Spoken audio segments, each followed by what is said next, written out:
Hello creatives, thank you for choosing to join us in the summer workshop retreat. I'm so happy that you're here. I'm Manushree Mishra, the artist behind The Whimsical Creative, and I'm so excited that we'll be painting this gorgeous loose floral bunch together. So what exactly we'll be painting is, if you have a look towards my right, you can see that there's this gorgeous bunch of flowers that I have, and this is what is going to serve inspiration for our piece today. So we have these soft peachy pink colored roses, carnations, some gorgeous muted dusty miller leaves, and then we have a couple of button chrysanthemums and some more filler flowers here. So we'll keep it simple. We'll not be actually painting all of it, but we're going to paint the stars of this floral bunch together. So let me take you through all the supplies that we will be needing in our today's session. The first thing that I have here is this gorgeous watercolor paper, and then I have a 12 color basic watercolor set pan. It has a combination of warm and cool colors. And then I have my size number 4 and 6 brushes, a watercolor palette. It's a ceramic palette, and then I also have some buff titanium squeezed out at the corner of this palette and a jar of fresh water. So let's get started with painting our gorgeous loose floral bunch right here. And just to simplify the entire process, I went ahead and captured a part of this floral bunch. So this is the picture, and if you want, you can take a screenshot of it and use it as a reference to follow through the entire video. Alright, let's get started. So let's begin with our pencil sketch. I'm using a pencil here. Feel free to use any pencil that you have on hand, and make sure to go a little lighter with this sketch because we don't want our pencil lines to be showing through the watercolor. So for the sake of simplicity, we have our rose, which is going to be in the center. This is what is going to be our focal flower. So I'm just going to mark slightly how the shape of the rose. Next, we will move on to our dusty miller leaves. So we have 2 dusty miller leaves, and the one is right below our rose. So let's quickly go ahead and sketch that. Again, being very loose while we are sketching. You don't want to worry too much about getting each and every detail right about these leaves. Just try to get a general idea of how the overall structure and shape is. That's what we are basically trying to capture here. Another great thing to observe here is all these leaves, I'm sort of using curves for all the stems. So for this one, it curves right behind the rose and comes right at the top. So I'm going to start sketching at the bottom first and just loosely marking out the leaves here and there, like so. And feel free to take your time with the sketching process. You don't have to rush through it. Just take your sweet time. If you have a reference in front of you, that's amazing. If you don't have the reference, then you can always try and sketch from your imagination.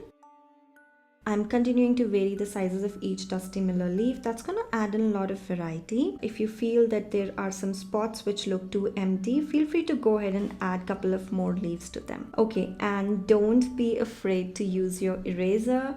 I love this pencil because it has an eraser right at the top, and it's super handy. Whenever I make a mistake, I can quickly go in and light-handedly I can erase it. So that's why sketching light-handedly also helps in this. In case we make some mistakes, we can always go back with the eraser and you wouldn't have to worry about anything. You can just start over. Next up, let's move on to our button chrysanthemum flowers. I'm gonna choose 3 small flowers, and they're gonna be very close to our rose, right between the space between dusty miller and the rose. That's where these 3 flowers would sit. And the last thing that we'll be doing is we'll add this baby's breath as our filler element.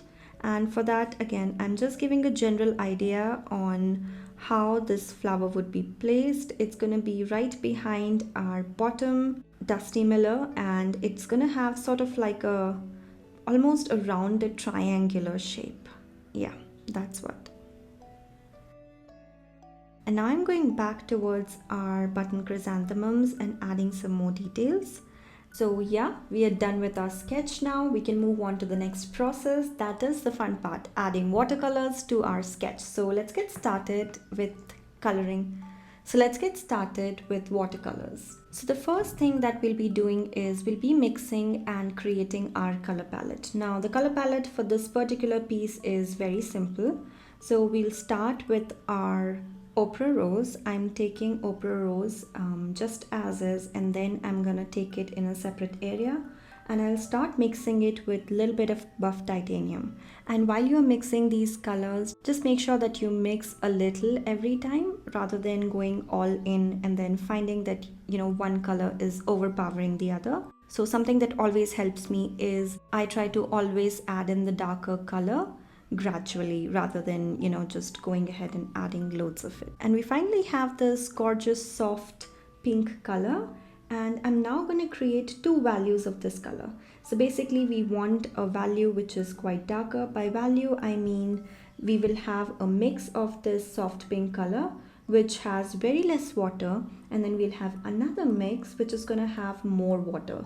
So think of like having sort of like a honey consistency, and then the another consistency can be more like milk or orange juice. Okay, so those are the two consistencies we need for our soft pink color. So for our greens, I have this gorgeous, nice lemon yellowish green color here. It's super bright.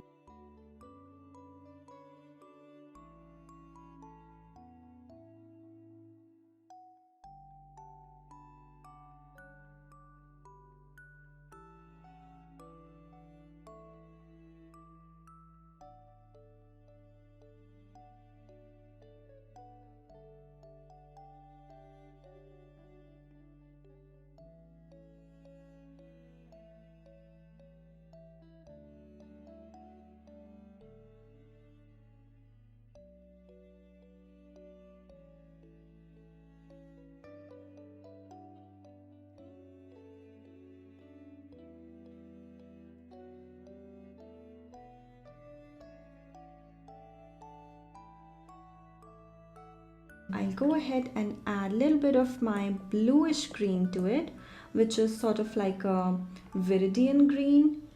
And then we'll go ahead and add a little bit of buff titanium to this mix as well. And you'll see that this will be instantly transformed into a very nice pastel muted sort of green. And lastly, you're gonna add a nice phthalo blue to it, and that's gonna give us this gorgeous dusty miller leaf color. Now, color theory is something I'm deeply passionate about, and I have an entire class on Skillshare which spans for about 90 minutes. So if color theory or color mixing is a little challenging for you, then I invite you to come join me in that class, because that class is really gonna elevate your color mixing game. All right.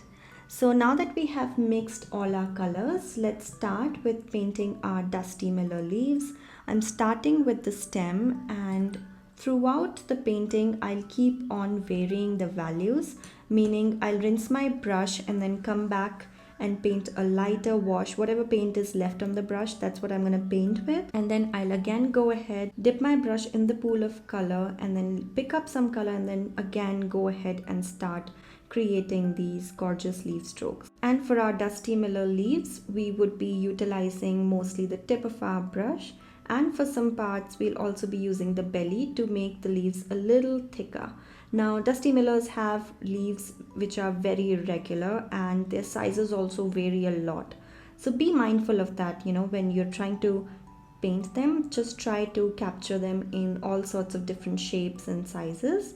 Now again, I want to vary the value a bit, so I'm going to mix a separate mix of color. This time we'll be using the same mix of green that we used earlier. Just the difference is we'll be adding little more of that blue to it, and that's going to give us a more cool toned green, and you'll see in a moment why I did that. The reason for that is I want to have a temperature variation in the leaves as well. So I'm going ahead and mixing a cool bluish green color, and that's what we're going to use to paint the rest of our leaves. So I ended up mixing quite a lot of color, and I'm taking a lighter value of it, meaning I've added more water to this mix, and that's how I'm getting this darker color. Now I'm taking my another brush which is loaded with the darker value of this color, And you can see the gorgeous difference it creates when you have lighter and darker value next to each other, right? Okay, moving on to our second Dusty Miller leaf. Let's go ahead and paint that. For this, again, I'm going to be using a mix of our cool toned dusty green color and also the warm greenish tinged dusty green color. Okay, so let's get started with this leaf. So we'll be again following the same pattern of using just the tip of our brush and varying the thickness and size of the leaves by utilizing the belly of our brush. Another great tip that I have for you is whenever you're painting these stems, if there is an overlap, try to add in some darker color right next to it's gonna give us a lot of dimension and that illusion of things being on front and then towards back. So make sure to add little amount of shadows there.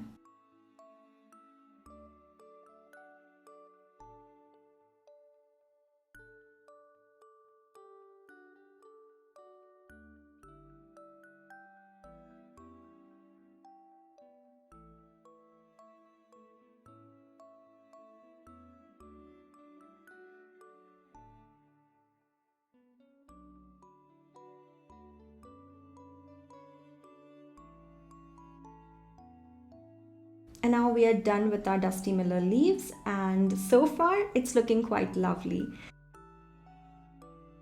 Next, let's move on to our rose bud. For that, let's activate the soft pink color that we have mixed earlier because at least for me it has started drying, so I'm gonna just activate it. So for our rose, what we'll be doing is, perhaps you can observe here, I'm gonna be concentrating the darkest of my values just towards at the bottom, and I'll keep these petal parts really light because that is where most of my light part is concentrated.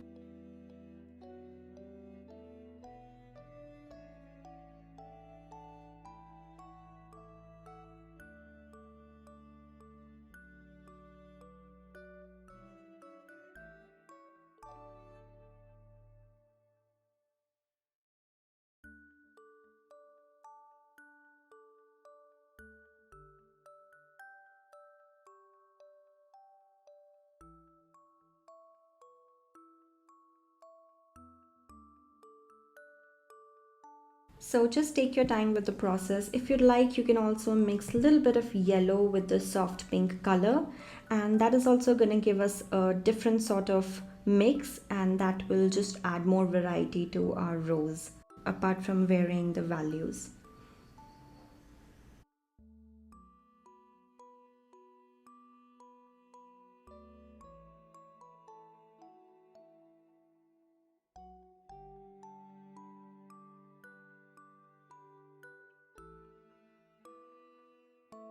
Okay, now that we are done with our lighter wash for most part, I'm just gonna go ahead and start painting out our center. The center is mostly the darkest part of our rose, so I'm gonna mix a darker value, meaning it'll have very less water. Let's create some tightly wrapped C strokes.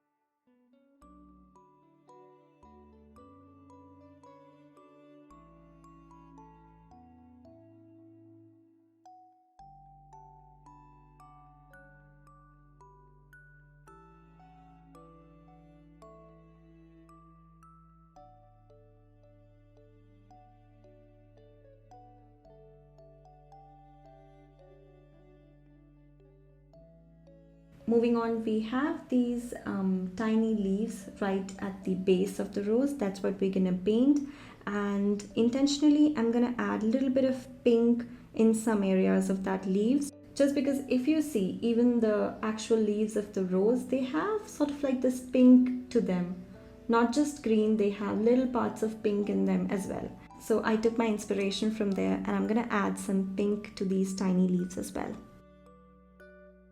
Lastly, we have to paint the stem, and that's again something I'm going to be doing by varying a lot of values.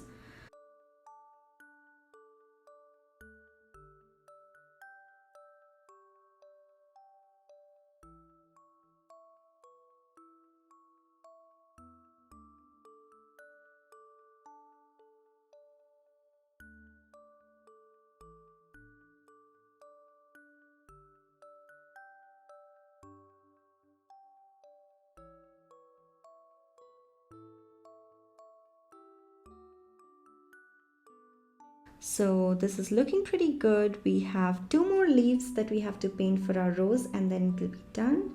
So for our leaves, I'm just using a basic stroke, just taking the tip of my brush, and as we come down, I'm going to press on the brush and that's going to give us a thick stroke, and then as we come up, it again comes back to a point. And let's repeat that for our another leaf.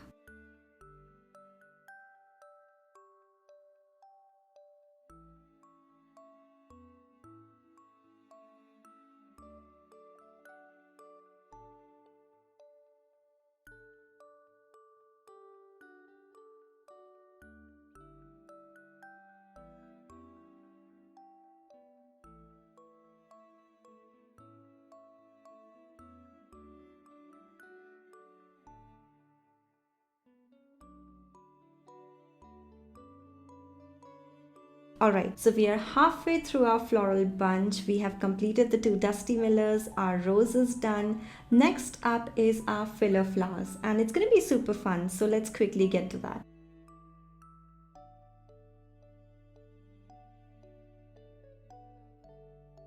So I'm going to start with the baby's breath first. So for that, what I'm going to do is I'm going to take little amount of burnt sienna and I'm going to be mixing it with tiny amounts of our buff titanium, and that's going to give me very lighter color, and then I'll add water to it to make it even more lighter. And with this lighter value, I'll go ahead and just stamp out irregular shapes throughout the overall shape that I had defined with my pencil sketch. Don't worry too much about getting the tiny shapes right, because if you look at these baby's breath, they're kind of very irregular. Some of them are really small, some of them are really large, and overall it's just very small irregular shapes which makes our entire bunch of baby's breath, right? That's what we'll be replicating here.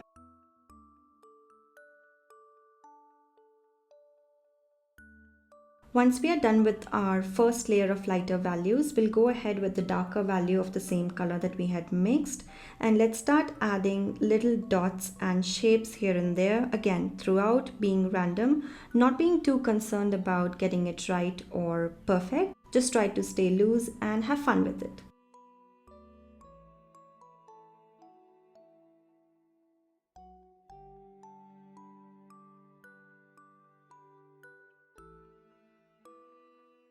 And then the last step that we have is adding stems to our baby's breath. So again, going ahead with the darker value and adding stems here and there. And there is no right or wrong about where to add stem and where not to add. It's totally up to you. You get to decide where you want to put what. It's at the end of the day your creation, right? And it's a culmination of all these small choices which we make about our piece that kind of makes that piece very unique to us, right? So it's your piece, go ahead, give your own spin to it.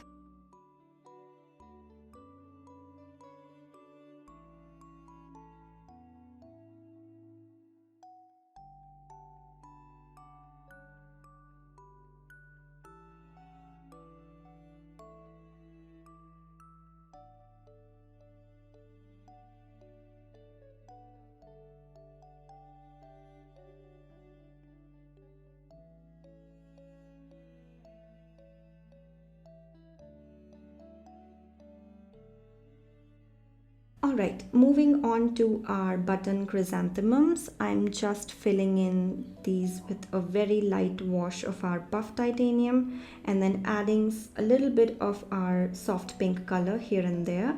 And for our centers, I'm going to be using this nice luminous green color. It's green gold, and just adding this at the center while everything is wet would give us a very nice diffused kind of center look.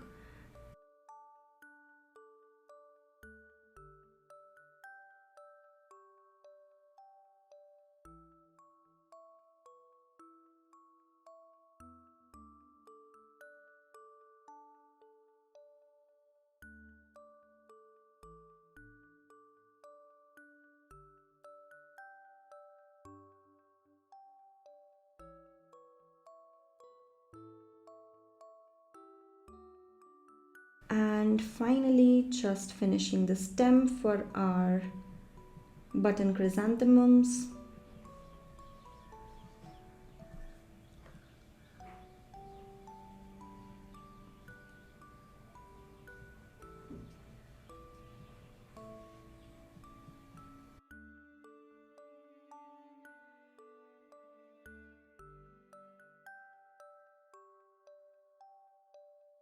and yeah, that's it. We are finally done with our piece and I am super happy with how it turned out. So this is how it looks and this is how it matches up to our reference floral bunch. I cannot wait to see what you create from our session today. So do tag me at The Whimsical Creative. If you choose to share it on social media, I'd love to admire and share it with others. If you liked today's session and had fun, please make sure to check me out on YouTube. I post a lot of tutorials, and if you'd like to learn more extensively with me, I would love to invite you to my Skillshare classes. They are even more extensive than what we learned today, so I take you through everything step by step, real time. So make sure to check that out. And that's it. Thank you so much for joining me today. I hope you have a lovely day or night, and until next time, happy creating.